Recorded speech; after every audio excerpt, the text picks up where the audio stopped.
um prazer enorme estar aqui com vocês, conversando um pouco, apresentando um pouco, vou apresentar um pouco o que que é essa tal de aba, né, para vocês, porque esse é um tópico que é central. Quando a gente fala de saúde mental, aba, análise do comportamento aplicado, é uma coisa que sempre aparece. É claro que tem digamos assim, uma predominância maior de aparecimento quando a gente fala de autismo e deficiência intelectual, mas também aparece em outros contextos, de outras condições de saúde mental. E aí eu queria fazer essa apresentação assim, bem genérica para vocês, mas eu acho que é de valia. Nós, seres humanos, somos animais também, né? Somos parte da natureza. Se somos parte da natureza, então tudo que a gente faz também é parte da natureza. Como a gente se comporta no mundo também é parte da natureza. Só que é mais complicado do que normalmente outras expressões da natureza, do que outros animais. Porque nós temos uma diferença fundamental, que é o comportamento verbal, né? Essa linguagem. Nós temos fenômenos daquilo que as pessoas eventualmente vão chamar de cognição, que são diferentes, muito mais avançados. Isso torna o desafio de analisar o comportamento humano um desafio único, de fato. Né? Os seres humanos são seres extremamente complexos. E aí a gente tem duas opções aí dizer, ih, caramba, é muito complicado isso aí. Não vamos mexer com ciência, não. Deixa, vamos fazer uma coisa mais assim, intuitiva. Essa não é a escolha da ciência, nunca é. A ciência estuda partículas entrelaçadas, estuda a constituição de novos tipos de átomos que não existem na natureza, que são criados em aceleradores de partículas. Então, sem dúvida, não é essa a opção da ciência, né? E a opção da ciência é, bom, se o objeto que eu quero estudar é muito complicado, então a gente vai fazer uma forma de estudar também sofisticada. E a análise do comportamento responde a esse desafio, a estudar o comportamento dos seres humanos, ainda que eles sejam complexos. Mas para estudar de maneira científica, é preciso que tenha características do estudo científico, que precisa ser uma coisa mensurável, que precisa ser uma coisa que eu faça uma coisa, eu faça um procedimento, por exemplo, né? Ou eu faça o reconhecimento de algum aspecto do comportamento humano e que aquilo que eu faça, meu estudo, ele seja replicável. Replicabilidade é um requisito da ciência. Então, alguém lá não sei aonde possa ler, pode ser interessante, vou replicar aqui, vou fazer igual. E aí isso abre um caminho importante no campo da prestação de serviços, tanto na educação quanto na saúde.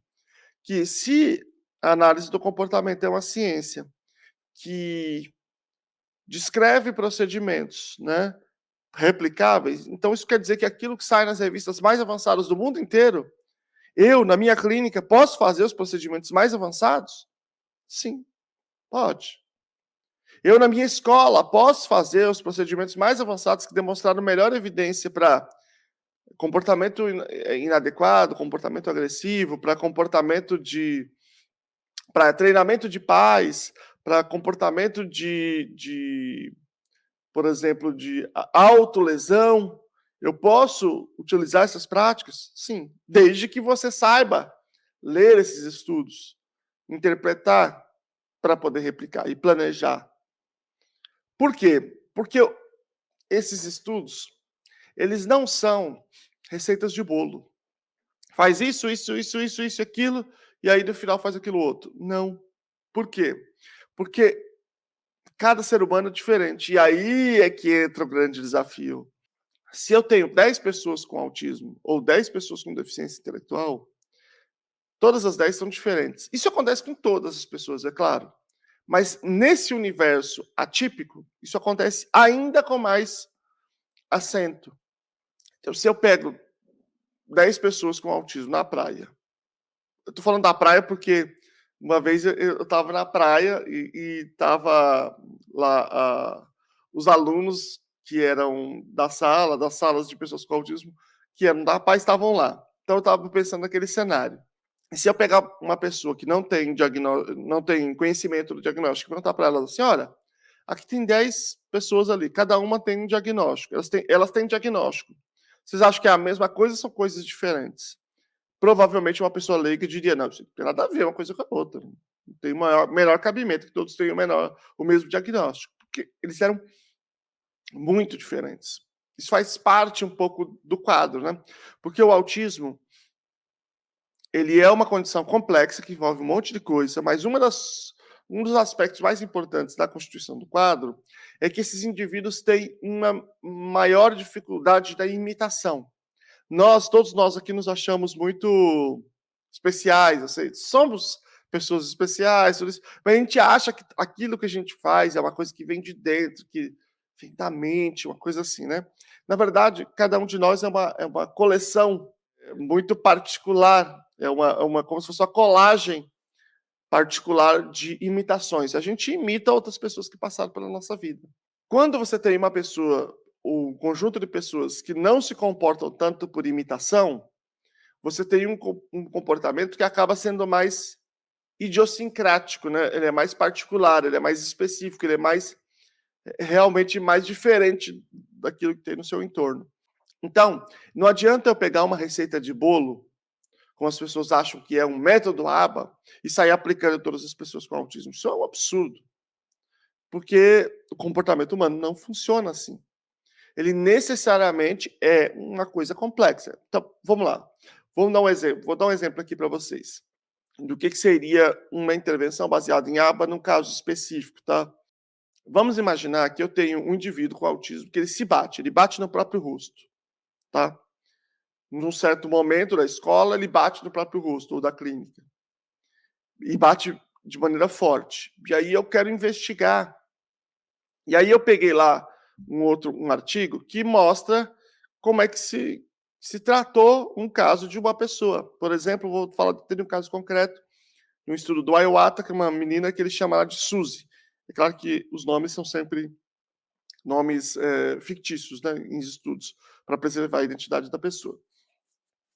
O Brian Iwata é o maior estudioso do assunto no mundo, ele é um professor da Universidade da Califórnia. Da Califórnia, não, da Flórida, desculpe. Aí, ela batia no rosto. Agora entra a parte da teoria da análise do comportamento, para vocês entenderem. Não é que pessoas que batem no rosto, eu faço isso, eu faço aquilo outro. Não é isso.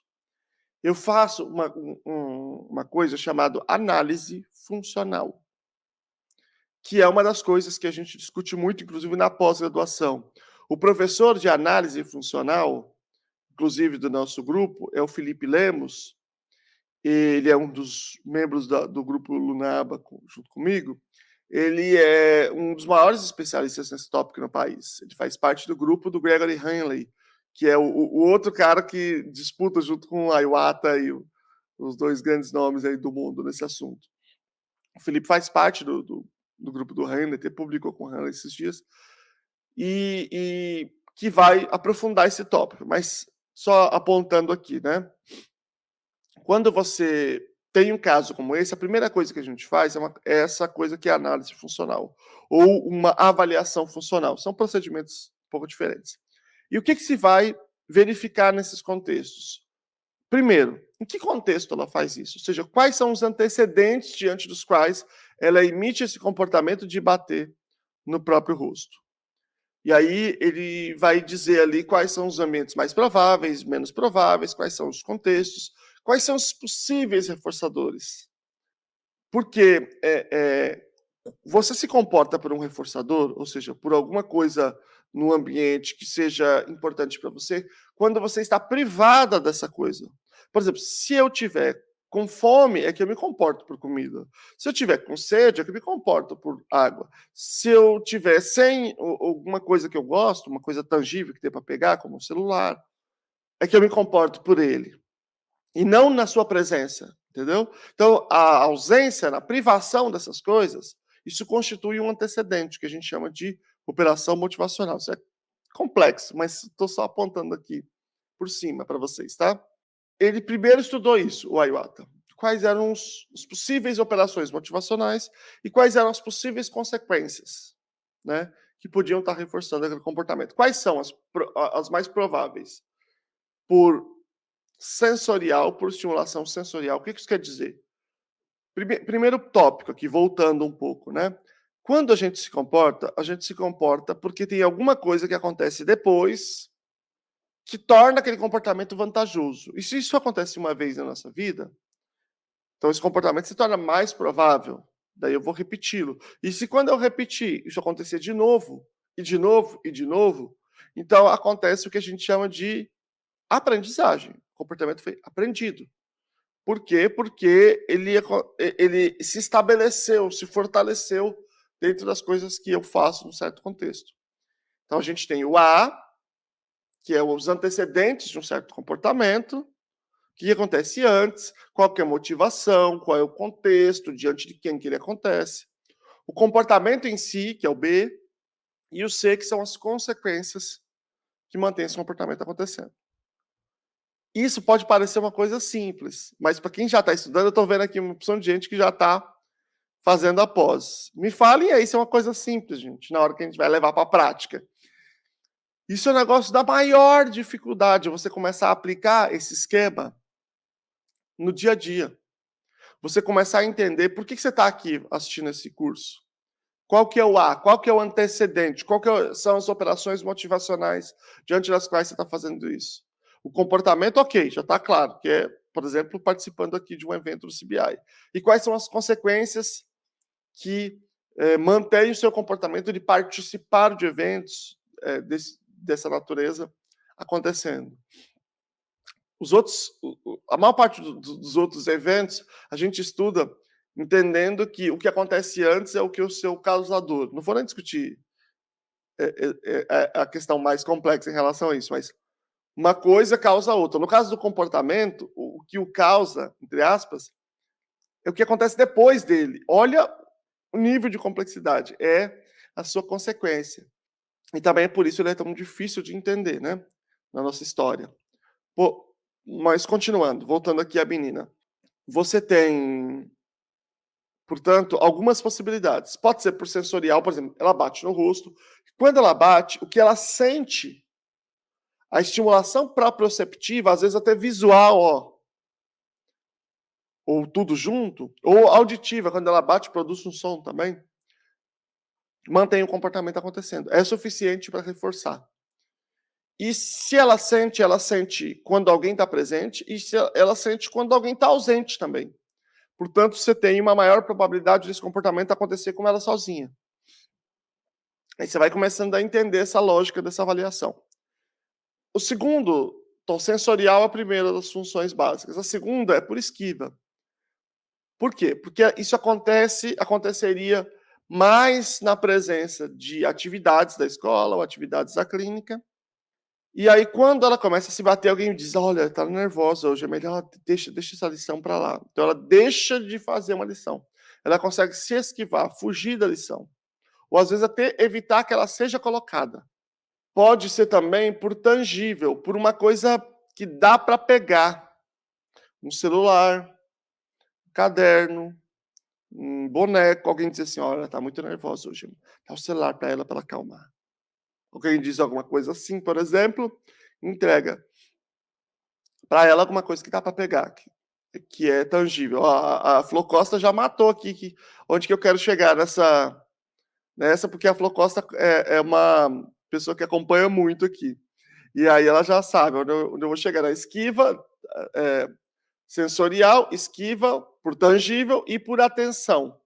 Eu me comporto e aí tem uma consequência que é a atenção. A pessoa fala assim: olha, não é para ficar batendo no rosto, isso não é legal, não é bom, não é bonito. Olha, você é uma pessoa tão bonita fazendo isso. Ou seja, toda vez que ela se comporta quando ela está em uma certa ociosidade, quando ela está privada da atenção das pessoas e então ela recebe atenção. Então nós usamos o acrônimo SETA para lembrar. A maior parte das funções são mantidas por consequências sensoriais, por esquiva, por tangível e por atenção, SETA. E essas são as prioritárias que a gente vai fazer a testagem, né, a avaliação. Pode ser que sejam outras também, o que a gente chama de funções idiosincráticas, funções específicas mais raras, vamos dizer assim.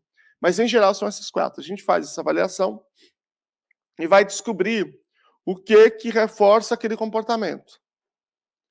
E aí, digamos que seja sensorial. O que ela sente, mantém o comportamento dela acontecendo. Bom, se é sensorial, então uma intervenção é de um tipo.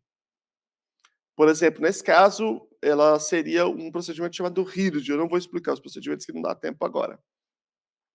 Seria um procedimento chamado HIRD, o que tem melhor evidência, né?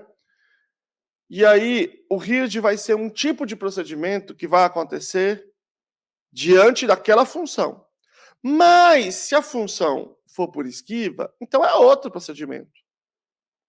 O melhor procedimento talvez seja um treino de comunicação funcional, no qual eu tenho que estabelecer o que a gente chama de resposta de comunicação funcional, tenho que estabelecer se alguma coisa vai ficar em extinção ou vai ficar em reforçamento empobrecido, e aí eu tenho que implementar, registrar e tomar a decisão com base nos dados. Mas o que eu quero acentuar aqui para vocês é o seguinte: eu não posso pegar o estudo do Iwata e ver o que foi feito lá com a Suzy e pegar ele e fazer igualzinho. Porque quando eu fizer a avaliação da criança que eu estou acompanhando, a função pode ser diferente daquela função que a Suzy apresentou. E aí? No caso da Suzy era por esquiva de atividade. E se, no caso que eu estou acompanhando, for por atenção? Ó, presta atenção. Eu vou só explicar essas contradições para vocês entenderem. O que significa esquiva de atividade? Quer dizer que eu dei uma atividade para a Suzy não quer fazer, então ela bate no próprio rosto, que aí ela consegue se livrar da atividade, porque o professor diz assim: olha, ele não tá muito legal, eu não vou insistir muito, deixa ele um pouco, né? E aí ela acaba se livrando da atividade. Então ela se dá bem, certo? Neste caso, o que foi feito no caso da Suzy? Foi feito o que eles chamam de extinção da esquiva, ou seja, não tem que fazer atividade, Suzy. Ela se batia, não tem que fazer atividade. Você não vai adiantar, não, vai ter que fazer atividade.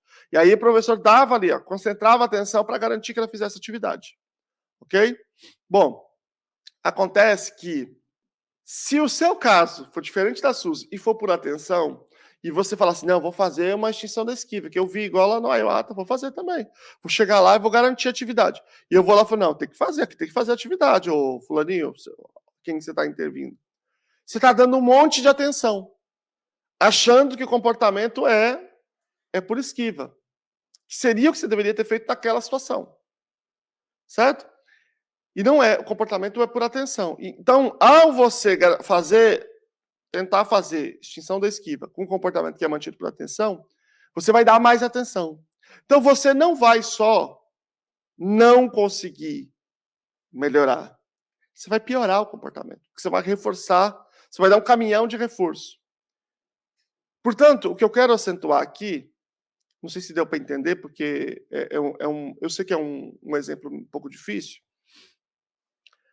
mas o que eu quero acentuar para vocês é que, se você quer fazer uma intervenção baseada em aba, ela não é uma intervenção que é um método que você vai seguir. Ela é um tipo de evidência que a gente chama, uma evidência mais contemporânea, mais complexa, chamada evidência baseada em processo. No caso da vacina, que é a grande discussão que está tendo hoje, não, ela é ou você deu a vacina ou você não deu a vacina. A pessoa vem e você dá a vacina, ponto. Exceto aquelas pessoas imunodeficientes, imunossuprimidas. Você exclui isso, o resto você dá vacina e ponto. No caso de práticas educacionais ou terapêuticas, de modo geral, as evidências são baseadas em processo. Ou seja, você avalia e, em certos casos, você escolhe fazer ou isso, ou aquilo, ou aquilo, ou aquilo outro. Então, tudo parte de você ter feito uma boa avaliação. Se você já matou esse primeiro passo aqui, acabou a sua conversa. Acabou o seu caminho nessa área, pelo menos o seu caminho com seriedade, né? Inclusive, na pós-graduação nossa, quem vai dar as disciplinas de avaliação é a doutora Aida Brito, que hoje provavelmente é a pessoa que mais faz cursos desse tópico no Brasil, e é uma pessoa ultra fera, nesse tema, manja demais, demais, demais, demais. Aí, essa avaliação, depois dessa avaliação, se a avaliação der uma coisa, você vai fazer uma coisa. Se der outra, você vai fazer outra. Se der outra, você vai fazer outra. Então tem 1000 possibilidades. Então não é uma coisa simples de fato. Portanto, o que eu quero dizer é, a gente vai se ajustando ao indivíduo, para que você possa fazer como a Flor Costa, né? Depois da aba, meu trabalho mudou 100%. Esse é o projeto nosso. Mudar 100% e para melhor. Porque você vai ser capaz de se ajustar ao indivíduo. E aí eu estou falando assim, é claro que nós estamos falando da pós em aba aqui, mas não precisa necessariamente ser a pós em aba. Você pode estudar, você pode ler. As pessoas que já estão na pós, como a Flor, estuda, participa, presta atenção, de fato, estuda os textos, de fato. A gente seleciona textos sempre muito bacanas, todos textos em língua portuguesa, que é uma dificuldade em aba, né? A gente está fazendo um esforço muito grande para selecionar e para produzir esses textos. E aí, essa intervenção que é baseada em processo, ela é uma intervenção efetiva, porque ela precisa ser uma espécie de artesanato para um indivíduo particular. De fato, é isso que se precisa fazer. Eu dei um exemplo aqui, que é o exemplo de um comportamento inadequado que a gente vai lidar. Mas tem o contrário também. E se tem um comportamento que não está presente no repertório do indivíduo, eu faço uma avaliação de repertório das coisas que ele sabe, que ele não sabe fazer, e ele deveria saber por conta da idade ou por conta do contexto em que ele está, porque aquilo vai ajudar na qualidade de vida dele. E aí eu preciso ensinar uma certa habilidade. Como é que eu ensino? Primeiro eu preciso saber desse ABC que eu falei, né? Essa habilidade acontece normalmente diante de que contexto? E quando ela acontece, ela visa dar que consequência para o organismo? Por exemplo, vamos imaginar que eu estou falando de um adolescente. Um adolescente precisa ir ao mercado comprar coisas para que ele tenha autonomia. Então, diante de que estímulos que ele lida no supermercado? Quais são as consequências que tendem a reforçar? Esse adolescente em particular, quais são os pré-requisitos entre as muitas habilidades que são necessárias para ir ao supermercado, selecionar alguma coisa que eu queira, pegar as coisas, levar o caixa, pagar e ir para casa? Quais são os pré-requisitos? Tem números aí, né? Ele tem esses pré-requisitos? Se tem, vamos ensiná-lo. Como que eu ensino? Quais são as melhores estratégias? Não existe um método que diz, faça isso, isso, isso e aquilo e dá certo. Não. Quem é esse indivíduo? Como é que ele se comporta? Qual que é o repertório dele? Quais são as coisas que ele gosta? Quais são as preferências dele? Quais são as necessidades dele? E aí eu tenho que me ajustar. Portanto, partirem de um pressuposto individualizado, a partir de tudo aquilo que a gente domina teoricamente, ele é um requisito técnico e ético para lidar, sobretudo, com população em condição de vulnerabilidade, como são as pessoas com transtorno do espectro autista, com deficiência intelectual, com deficiências de um modo geral, ou com necessidade mais acentuada, mesmo que ela não tenha nenhum diagnóstico. Esse requisito deve ser cumprido. E eu espero que esse seja o compromisso de todos aqui. A gente acentua muito isso na pós-graduação, em todas as oportunidades da gente conversar. Então, façam pós-graduação ou não façam, estudem muito, muito, muito para prestarem serviços de boa qualidade e consistente com as evidências disponíveis. Eu agradeço muito a todos aqui pela oportunidade, mais uma vez, da gente conversar.